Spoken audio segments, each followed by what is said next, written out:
Okay, so the question we left with last time is, do you have enough information to determine the mass flow rate of steam through the turbine? So there's a lot of, the short answer is yes, of course you do.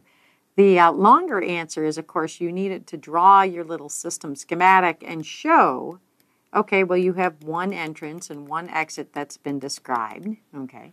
So we have some mass flow rate that's coming in and some mass flow rate that's coming out. And remember, we would look at our conservation of mass and we would say, well, in the most general form, we would have this expression. And you'd say, oh, look, I know that this is equal to 0 because I've been told that we have a steady state system. I have one inlet and one outlet, so I have M in equals M out, which equals the mass flow rate for the system. And last time we showed you how in the last segment, the mass flow rate is completely defined in terms of the density of the fluid at the inlet or exit state, the velocity at the inlet or exit state, and the area at the inlet or exit state. So as long as you have all of this information, either at the inlet or at the outlet, we can define the mass flow rate for the system. So we look up at the given information, we say, okay, do I have enough? Well, I'm given the velocity at the entrance, so I would write down that I have V1, I have P1, and I have T1 on my diagram. And at the exit, we're told that the steam leaves the turbine at a pressure that's known, so I know P2. I also know the diameter at the inlet and the diameter at the exit, so there's D2 and there's D1. And if we assume that the diameters that we're dealing with circular orifices, circular inlets and outlets, we know that this is going to tell me the area at the entrance. And similarly, this information tells me the area at the exit. So I go through my little checklist and I say, okay, well, at the inlet, I appear to have the area. At the outlet, I appear to have the area. The inlet, I have the velocity. Sorry, that's a velocity here. And I have pressure and temperature at the inlet. I have pressure, and I'm told the system leaves as a dry, saturated vapor. You need to convert that into some value, into some parameter, thermodynamic parameter, and we know that that tells us the quality at the exit state is 0. At the entrance state here, we look and we say, that's pretty high pressure, that's a high temperature condition. I'm going to guess, and it's a really good guess, that we're in the superheat region, in which case pressure and temperature are independent and all the state parameters are known. At the exit state, I have the quality and the pressure, so I know that state is fully defined. Those are always unique parameters. So that tells me I have the density. I can get the density from state diagrams or from online calculators or from tables at both the entrance and the exit. Now, this is a guess at the entrance that it's a superheat and that's going to be valid. But again, that's a good guess, and we'll develop that to intuition as we work with these turbo machinery and we work with these energy transfer devices. So sure, the short answer is yes, I can evaluate the flow rate using all the information from the at the inlet condition. I don't have the velocity at the outlet condition, and that, in fact, is going to be the question I'm going to ask you next. So let's take this information. Let's go ahead and do that calculation. So again, I have velocity, I have area because I have diameter. I need the density or specific volume. So remember, we can always write this as the inverse of the specific volume, all at state 1.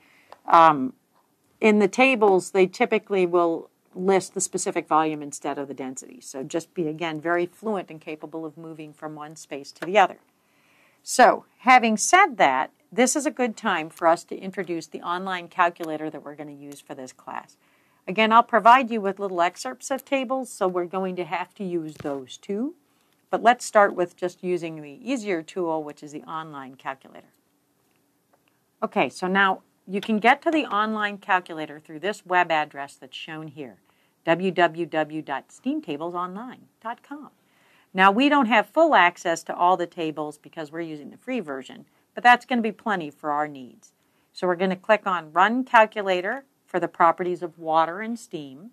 So what you want to familiarize yourself with is how to use this program. It's a really great and fun tool. General properties are the first tab.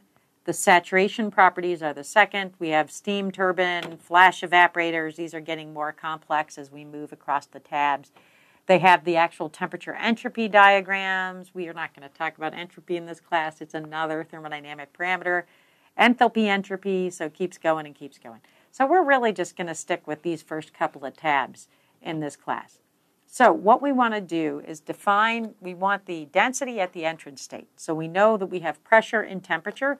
So I know they use lowercase notation here, but that's our familiar pressure and temperature here, and we can see that because it tells me pressure in absolute, units of bar, temperature, again, they're using degrees Celsius, which is very common.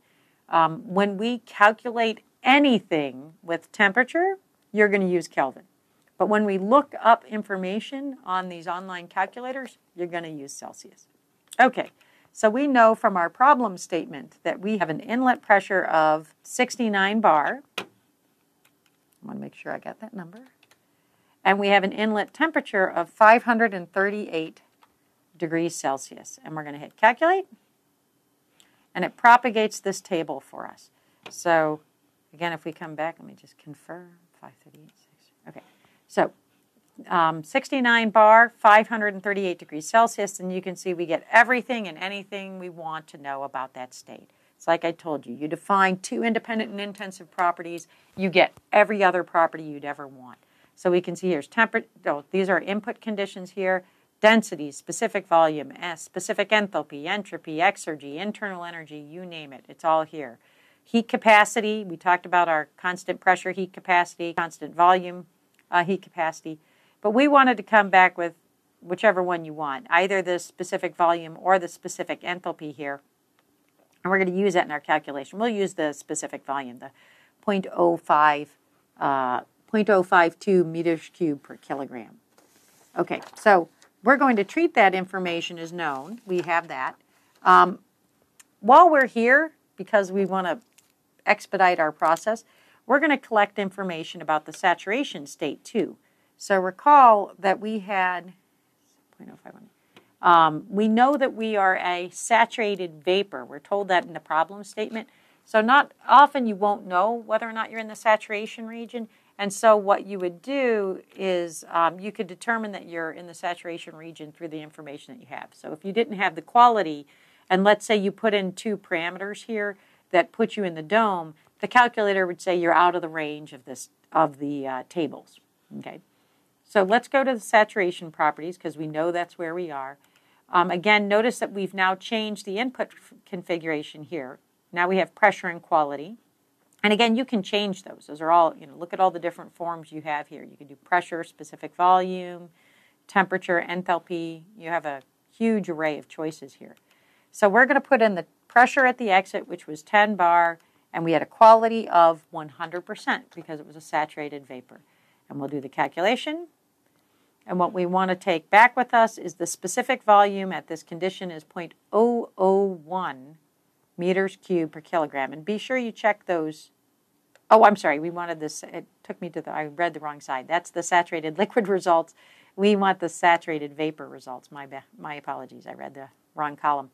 So we take 0.194 meters cubed per kilogram. And again, make sure you get the units, that you're always checking your units, because we can be dangerous when we have these tools and we just use them as a black box. So we're going to take that number back with us, and we're going to go back to do our calculations for the mass flow rate. Okay, here we are back at our calculations for the mass flow rate. So we went to the STEAM tables, our online calculator, and we got the density at state 1. So now we can plug in all the information that we have from the problem statement.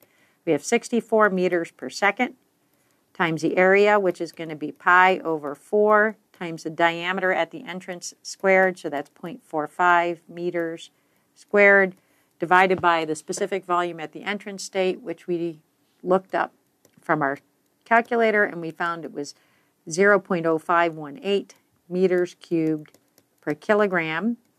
And we always include our units, and we look and we say, ooh, look, meters squared times meters gives me meters cubed, so those cancel. And if I crunch through on my calculator the math, we come up with a number of 196.5 kilograms per second. That's the mass flow rate through the turbine. So a couple of things. You always want to step back, look at your number. Does it make sense? That's a lot of mass moving through a steam turbine. And that's pretty realistic. Okay, that's a pretty good number. Again, I wouldn't expect you to necessarily have a feel for that unless you work in turbo machinery. But we'll start developing a feel for what numbers make sense. So 196 kilograms per second. We check and make sure our units make sense, and indeed they do. It's a mass flow rate, so it should be mass units per time. We make sure our signs are correct, and of course in this system there's no sign. We're not differencing anything, so of course it's positive. Cool. So we understand how to do those types of calculations. So we just did the mass flow rate, that calculation. We went through that whole process. What is the velocity, the speed of the steam at the exit of the turbine? And do we have enough information to determine that? Well, of course we do. That's why I set it up for you. So what is the exit velocity? So what is V2? Okay. So we go through the same process we did before. Well, we know that the mass flow rate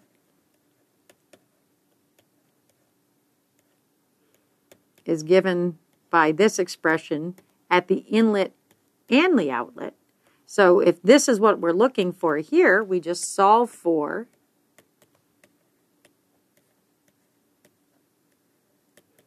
the velocity at the exit, and of course we did this in terms of specific volume, so I'll switch to specific volume here.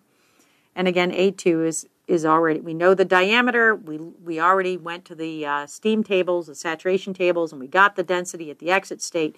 And so we just have to, again, turn the crank. And so we take our previous number of 196.5 kilograms per second, and we have area here, so we have pi over 4. The diameter at the exit, again, is larger, so that's going to be 3.6 meters squared.